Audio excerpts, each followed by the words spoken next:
slideshow up. Good morning, everyone. It's so nice to see you. And yeah, there's tissue box. Okay. All right. So if you haven't kind of gotten an idea, at every table we have, highlighted an individual that really devoted their life for the sake of, improving the human condition, even just one person at a time. And so we felt that this fits very well with our theme today, which has to do with service. So our theme today is living beside and appreciating others joyfully. So how many of you have ever done like a service project before? Okay, yeah, a lot of people. As a millennial, okay, especially in the 90s and the 2000s, service was a really big deal. And our movement, engaged in many opportunities like Service for Peace. And I think for those who have been able to engage in a project like that, there's something that's just so rewarding about doing that and offering, your time and your energy. And so we're going to explore that a little bit and also maybe help us highlight the ways that maybe we are serving others or that we could be offering ourselves in acts of service that we might not always think about. And especially because we have each been imbued with incredible gifts and strengths. So we're going to explore that a little bit today. We're going to start off with a table activity. I just wanted to, kind of remind everyone, for those of you who haven't taken part in intergenerational service before, this is really a chance for us to come together as a community and really deepen our relationships with one another. One pastor likened the community to a family of families, and I really feel that that's, what we're about here at the Family Church of Connecticut. And so the idea is, as we think about Mother's own words of her own experience in the early days of the movement, that it was more like a home than a church. We're trying to create a feeling of really being at home and strengthening our ties within our own families as well as our brothers and sisters in our community. So we officially welcome you to a compassionate home where strangers become friends, children become adults, and adults become like children. Okay, so without further ado, we're going to begin with a table activity where we're going to share with one another.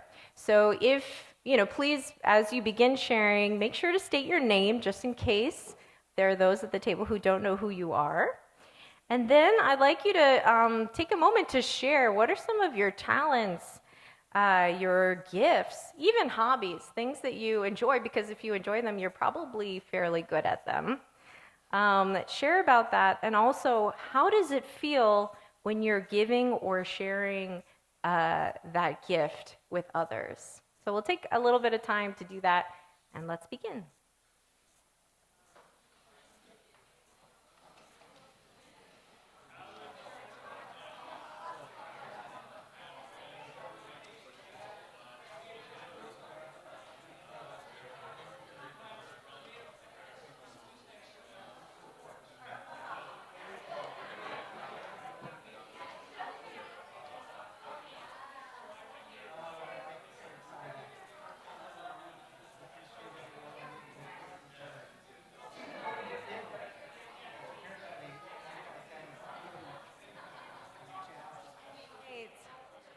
Thank you, everybody, for being so engaging already with this topic. Oh, we have an applause.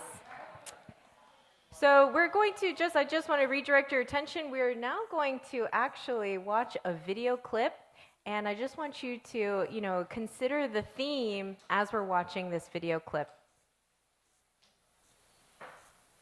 Okay, there was an explosion where a lot of people were looking for truth and love, and this also meant that there was an explosion of people finding Jesus, right? And amongst one of the very young people that were there, one of them was Dr. Hugh Spurgeon. Yes. And if you guys know, this room is called the Spurgeon Hall, named after Dr. Hugh Spurgeon, which is the co-founder of BIA.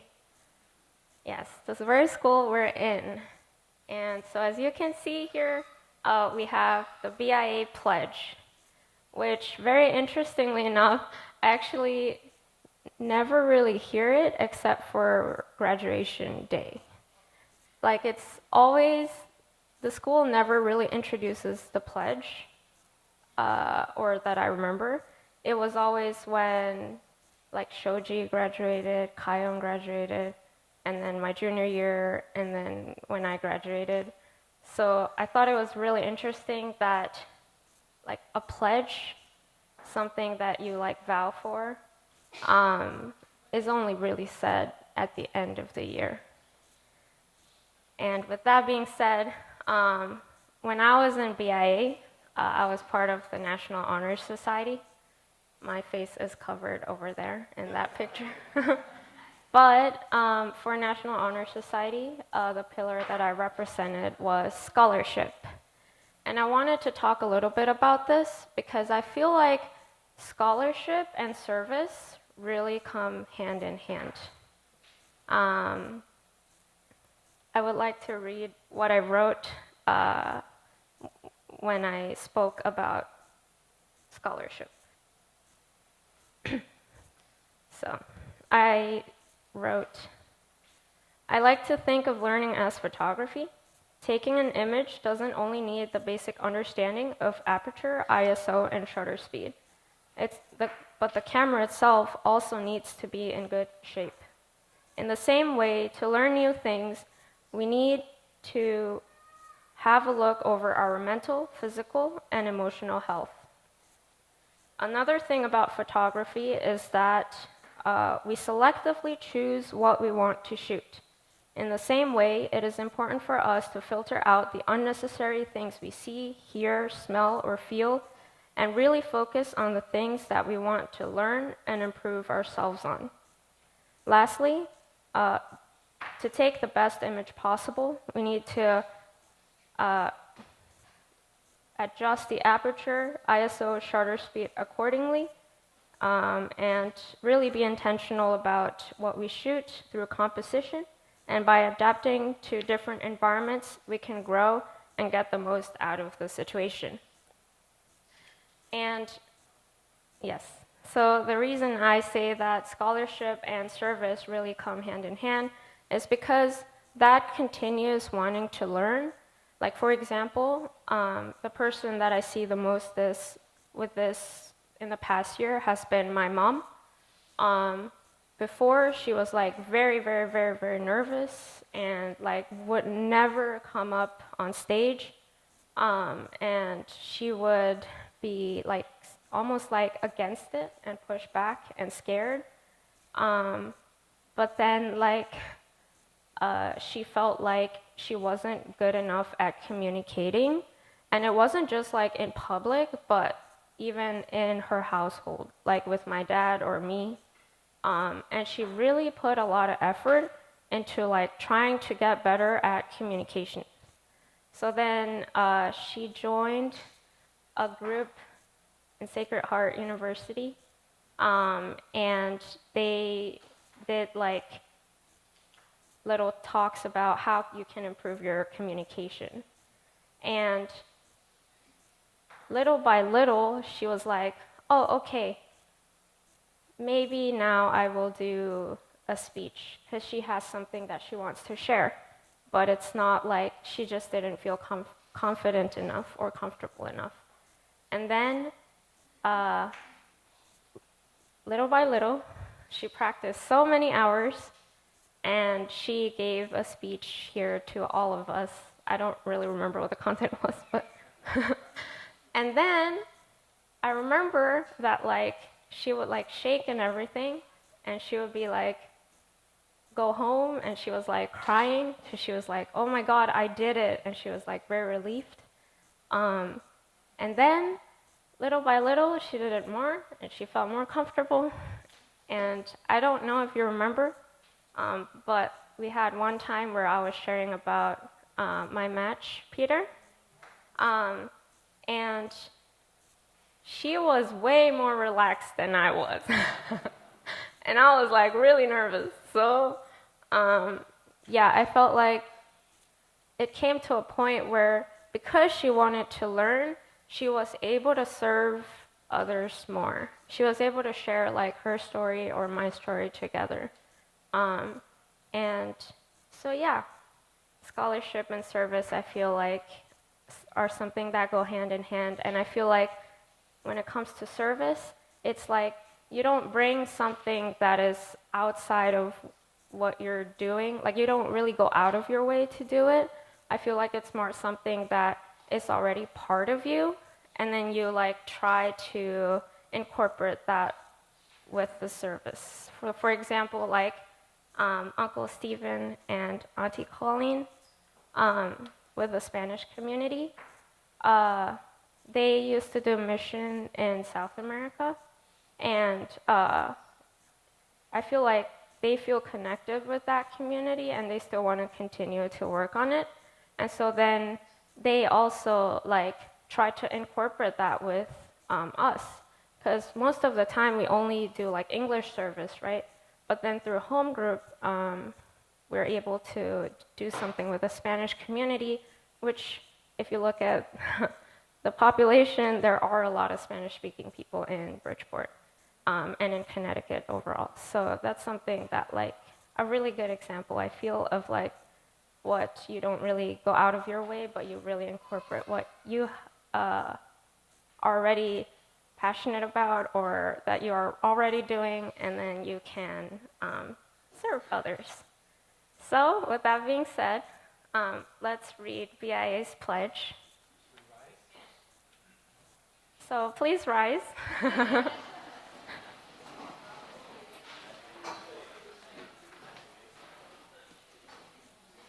Okay. Student pledge at BIA. As the 26th graduating class of Bridgeport International Academy, we pledge to live for the sake of others. Let the flame that is ignited here represent the light which will forever carry in our hearts. Let this light symbolize our desire to live desire to live lives of love and service. Yes. Thank you. You may sit down.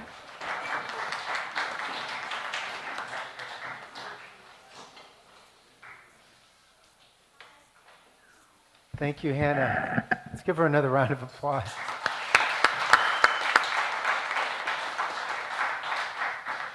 So, yeah, today we really wanted to put some flesh and bones on that old motto of the unification movement, LFSO, as it's abbreviated, living for the sake of others.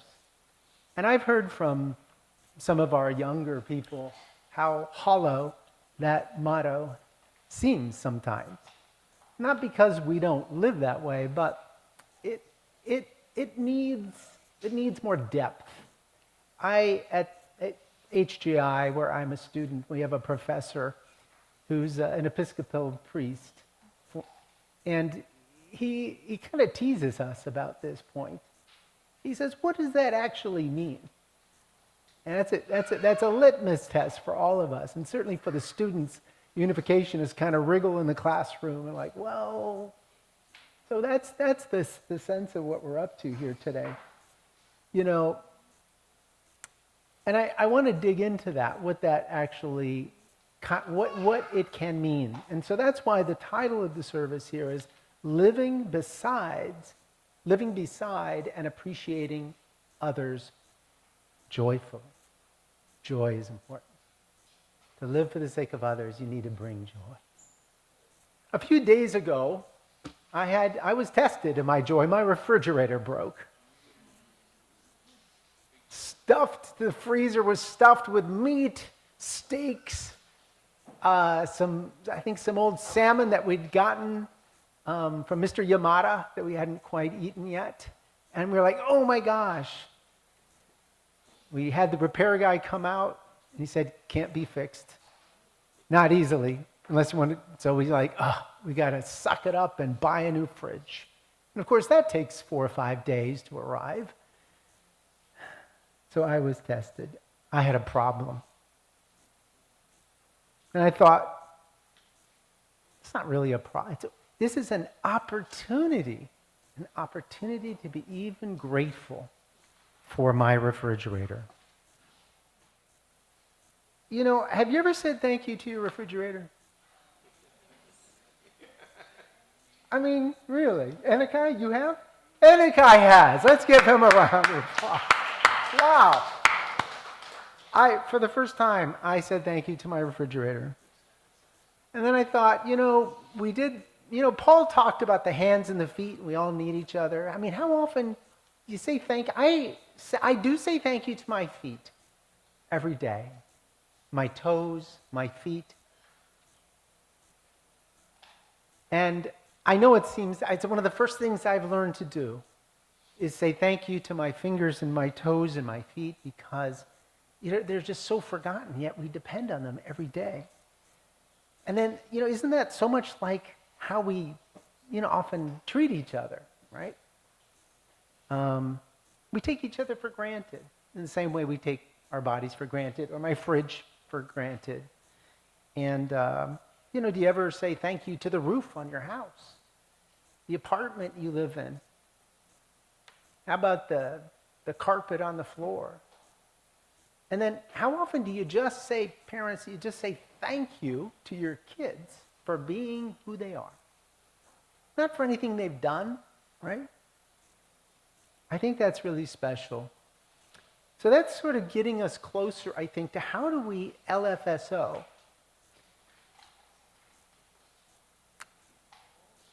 The Pope said, and this is the previous Pope, this is Pope Francis. And every year, on Monday, Thursday, before Passover, which is when Jesus actually washed the feet in the book of John, it tells us that he washed the feet of his disciples. The Pope would go into a prison, or he would go to a migrant center, and he would wash the feet of 12 people there. In the film we watched, Chuck Smith, that's a real story. Chuck Smith was a pastor in Southern California who in 1968 did that thing and changed his church and was part of that Jesus movement that sometimes they were called Jesus freaks. I remember in the 80s going out and witnessing in Southern California, and I'd meet Jesus freaks. And they, and I said, don't get into an argument. But I was working for another Messiah. But gestures speak louder than words. And I think that's certainly what the Pope wants us to remember. So, can I get a volunteer? Christoph, actually this is so poignant. Christoph shared with us that one of his skills, his talents, is reading. He loves to read, so thank you. Yeah, please come on up. All of it, the whole part over. The whole thing. The whole thing? John 13:3-17. Jesus knew that the Father had put all things under his power, and that he had come from God and was returning to God. So he got up from the meal, took off his outer clothing, and wrapped a towel around his waist. After that, he poured water into a basin and began to wash his disciples' feet, drying them with the towel that was wrapped around him. When he had finished washing their feet, he put on his clothes and returned to his place. "Do you understand what I have done for you?" he asked them. "You call me teacher and Lord, and rightly so, for that is what I am. Now that I, your Lord and teacher, have washed your feet, you also should wash one another's feet. I have set you an example that you should do as I have done for you. Very truly I tell you, no servant is greater than his master, nor is a messenger greater than the one who sent him. Now that you know these things, you will be blessed if you do them.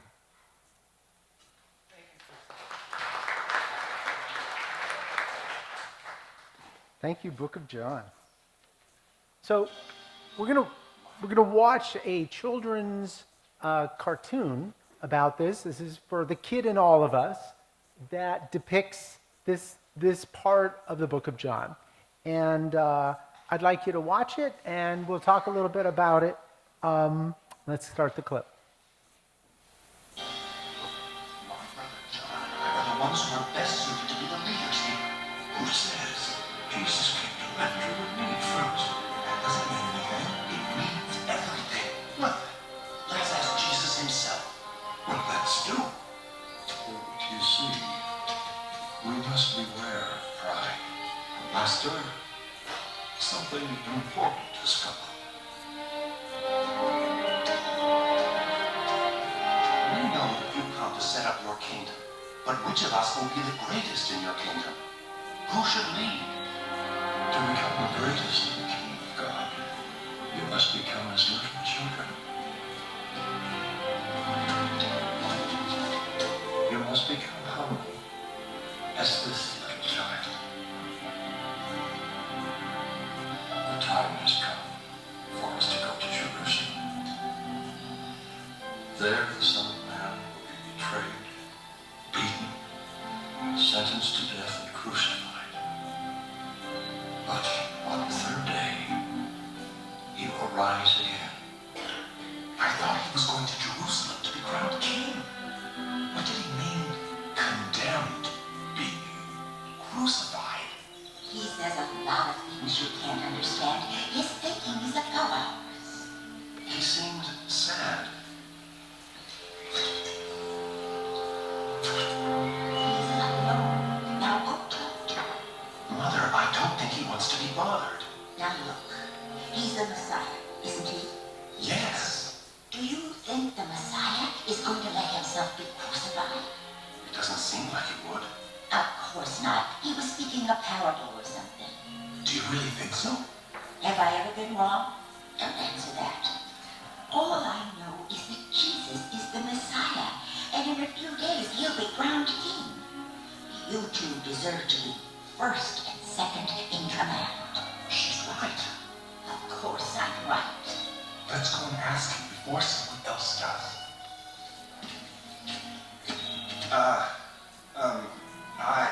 John has something. Me? Oh, yes. Jesus, I would like you to grant me a great blessing. What is it? That when you establish your kingdom, my two sons will sit on your right hand and on your left. Are you able to suffer what I will suffer? We are, Lord. Indeed, you will suffer what I suffer. But to sit on my right hand and on my left, that is not mine to give. What's going on here? Whoops. Are they secretly begging for the right to rule over us? Nothing was done in secret. It isn't fair, Master. You chose us first. Why should we beg for what belongs to us anyhow? Come. God's kingdom isn't like the kingdoms of the world. Worldly kings force everyone to serve them, and in this way they pretend to be great. But it will not be this way with you. Whoever desires to be the greatest in the kingdom of God, let him be the least. Whoever wants to be known as a master, let him be a servant first. Even the Son of Man didn't come to be served, but to serve others, and to give his life as a ransom for many. How come you get to sit next to Jesus? Because this is where I belong. Please, James. I don't like to argue, but surely you could see that Andrew and I were meant to be the chief apostles. So you've said many times. But John and I feel the same way about us.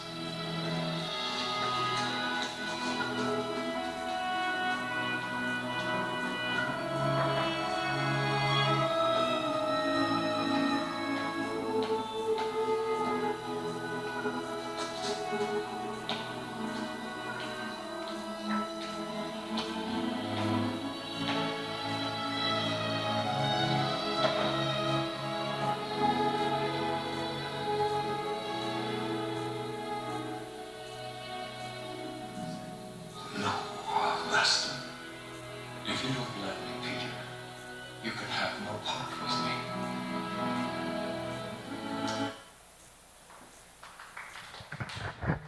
So this was actually from a series that we used to own, and when we ran Sunday school, Roger and I, we actually had this series, and I think they edited some pieces together. But in that 5 minutes, there's definitely a message there, and I agree. It's a cheesy in some ways, and it has its limitations, and we can get into theology later, but. In a lot of ways, it's limited, right? Like any source we have about Jesus and his life, but just like us, we're limited as well. But what's important is that we process what's going on here, and we think about it. So that's where I'm going to put this out to you. And this is for the children. We're all children here, right? What is this clip teaching us? What does it teach you? What does this say to you?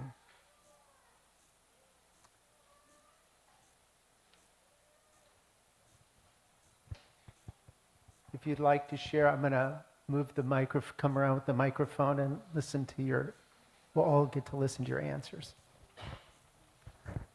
Consider the needs of others.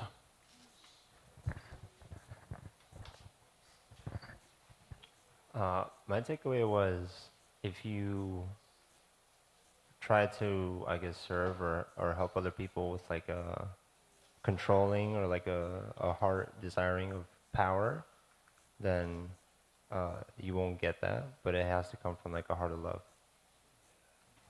All right, thank you. Give him a round of applause. Someone else. Yep. Stephen Gabbs, handsome gentleman who spoke. Yeah, I just want to say what reflected for me was God is the most powerful force in the universe, but God serves us in every possible way 100% of the time through energy and all the other things that are around us. So in a sense, God is the first servant of us all, even though he's the most powerful force in the universe. Thank you. Thank you so much, Stephen. Okay. Brother Saya? I like the part he talked about how, in the material world, in the realms of man, the king demands people serve him, and then the reflection was that, in the spiritual realm, it kind of goes the other way, and that was kind of the reflection that the way of the spiritual world is to serve other people first and not be so focused on who is serving you or doing things for you. And so kind of like you mentioned, living for the sake of others is a hollow sentiment until you really think about the spiritual aspect behind it of this is the spiritual order of things where you have power and you use your power to rise others up and to serve other people and give them something of benefit versus the way we see it now. It's been twisted to I'm in power, so you must make me better or do stuff for me, and then if you're good, I will give you a position of power beneath me. But that's really just a complete perversion of what it really should be. So, thank you. Yes, beautiful, beautiful. Yes, Daniela. Let's give Saya a round of applause. It makes me wonder why women are not in this. Because it is so natural for us to serve, to give, to really be the caretakers. And it makes me sad that in this kind of cartoons, we are left out all the time. So I feel really grateful to what True Mother is doing because I feel we are back in the game. Thank you. Yeah. Well, yeah, and while we're mentioning that, I mean, one of the issues with this whole series is if Jesus has light brown hair and blue eyes. So if, we know that he was a Semitic, he was a Jew, he had black hair and dark skin and brown eyes. So yes, there are severe limitations in some ways. And someday, perhaps one of you will get into the, decide Munitsugu, make some movies for us that can more accurately depict, I think, a true parent's point of view about the life of Christ. Let me ask you one last question. When Jesus was serving them, did he seem angry or doing it out of duty, sense of obligation, frustration? What do you think? It was out of love, yeah. So I know it's a cheesy cartoon, but there's always something to gain from everything in life, whether it's a cheesy cartoon or whether it's a broken refrigerator or whether it's the person next door. This raises the question of how we serve, and I think this is where I want to comment on joyfulness. It's important to become aware that every moment of our life we have a choice. We get to choose. We are free to choose. And we can choose joy. At every moment we have the opportunity to choose joy. Life has many sides. There are difficult times, there are good times, there are sorrowful times, sad times. And we're not trying to paper over that or pretend that we don't all have our ups and downs. We always have a choice to live the moment as the cause of either resentment or joyfulness. And then sometimes, this is so important to think about. So I just want to read, this is from Father Henry Nouwen, who is one of the greatest Christian authors of the late 20th century when it comes to spiritual formation. Writings about how to deepen your prayer life, how to deepen your consciousness, how to feel closer to Christ. He writes, "It's worth asking ourselves how we choose for joy. Maybe we could spend a moment at the end of each day and decide to remember that day, whatever may have happened, as a day to be grateful for. In so doing, we increase our heart's capacity to choose for joy. And as our hearts become more joyful, we will become, without any special effort, a source of joy for others.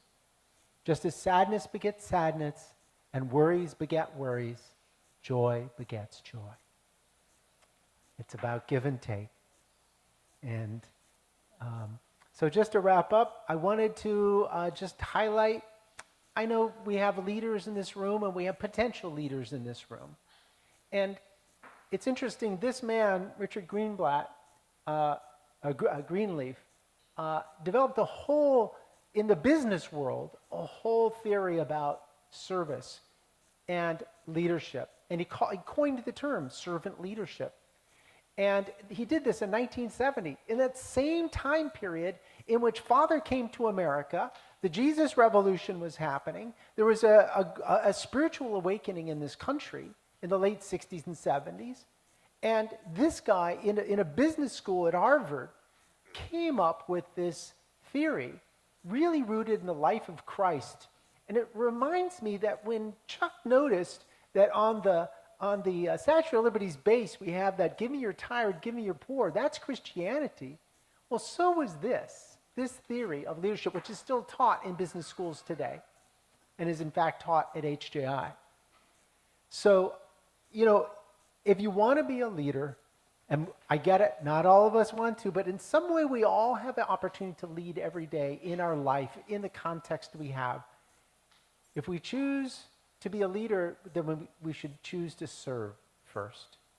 And that's certainly applying in the secular world that we're living in, whether you go into business or church or art or education. This is a principle that applies to all of our lives, and I hope it's something we can take away. I'd like to invite up Pastor Mika to close this out with some questions. Okay. Wow, we heard so much rich content, and I think probably the richest was hearing from each and every one of you, so thank you so much. We're going to take a moment to share at our tables, and this is kind of like a reflective opportunity to think about this past week. at opportunities when I could have offered my time, talent, or gifts to better a situation? And was this an opportunity lost, or were you able to actually do that in the moment, offer yourself to improve a situation? And finally, in the future, what might I do when I'm faced with another situation, and how might I respond? So these are just prompts for you to think about. If you feel like I don't really resonate with any of these, you can also discuss about any other thoughts that came to mind as you were listening about scholarship and service, joy, having a joyful heart, being grateful for our appliances. That was another one. Feel free to share from your heart what's resonating with you today. All right, let's take a moment to do that.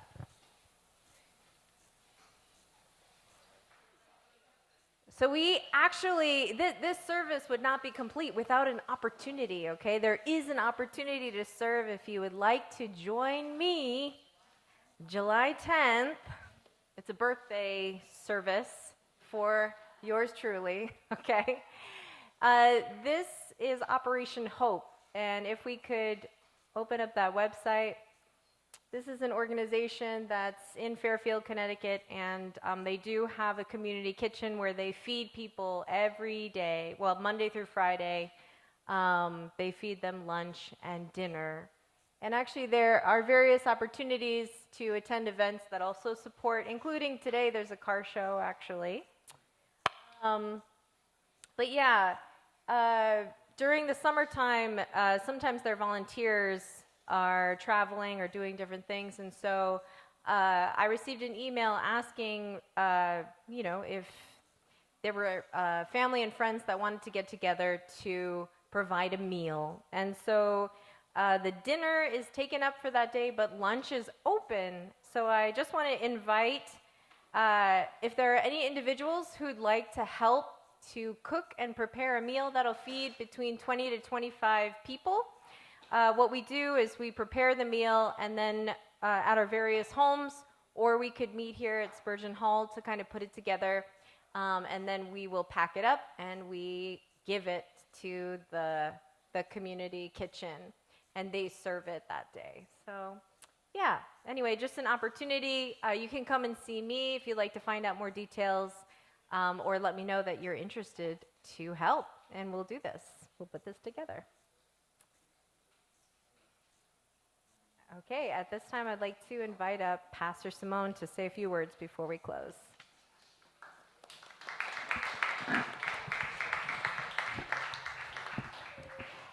Thanks, Mika. Thanks, Uncle Bruce. That was really great. It actually reminded me when I was really little, and my dad actually told me, Simone, what happens if your house burns down? What would you bring with you? What do you guys think? What would you bring with you? If your house burned down and you lost all your money, you lost your job, what would you bring with you? Your refrigerator? Well, say that burned down too. Honestly, like, what really could we forever bring with us? Yeah? Your passport? Okay, not getting the answers I wanted, but... okay, go ahead.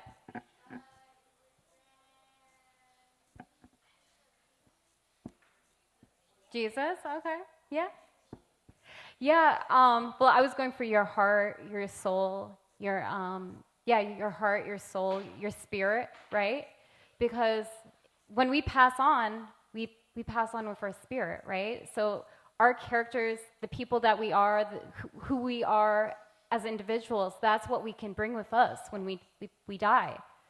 So it's really important that in this life that we really develop ourselves on such a scale that we really have no regrets, and we just really just embrace the world with so much love, and really just never, ever, ever feel like we denied ourselves on some level to help another person. So I really felt like, I felt like this was kind of coming to me when you guys were talking, that it's really important to develop ourselves as individuals. So This past month, we had a couple of young people graduated.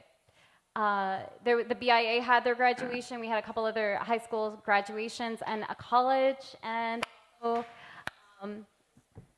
also a HCAI graduation as well.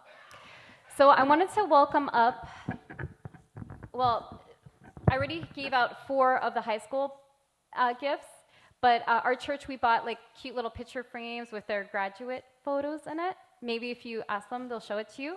But I wanted to welcome up, I don't think he's here today, Jungyi Torkai. He's not here yet.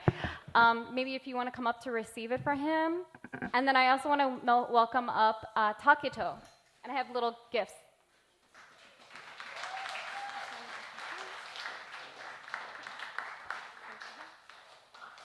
Oh, did you want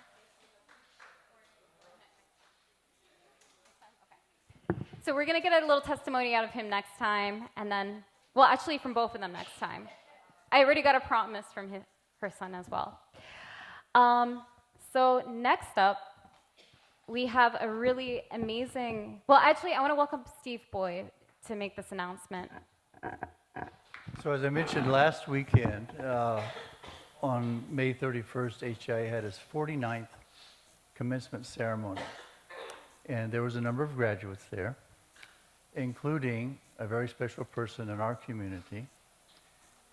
Mika Desatel completed her doctorate of ministry, which is a terminal degree.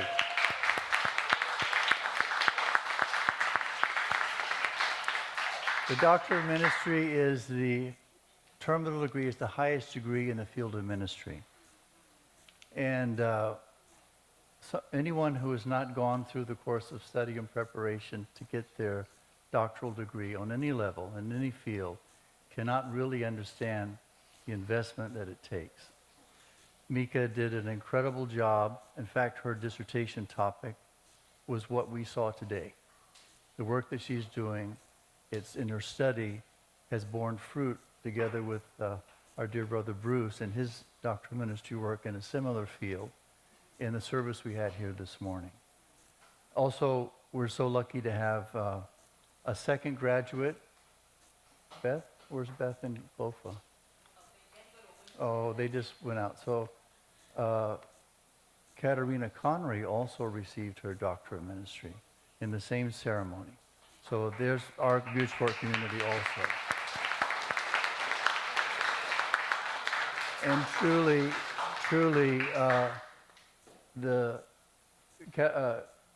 Katarina also, but in the case of Mika, as a mother, as a wife, with her children, her responsibilities at work, she was a teacher during the course of the semester, course of the year.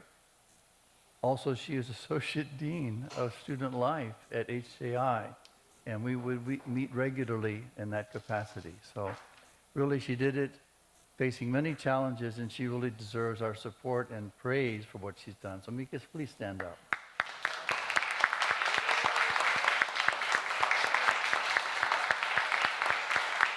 Thank you, Mika. And also to her family, to her proud parents, and to her children who are here today, a warm applause for them also.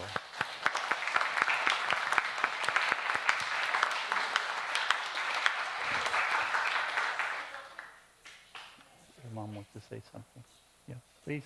Yeah, please. Also, my grandson Eddie, he became valedictorian. Ooh. And he's going to speak at his graduation.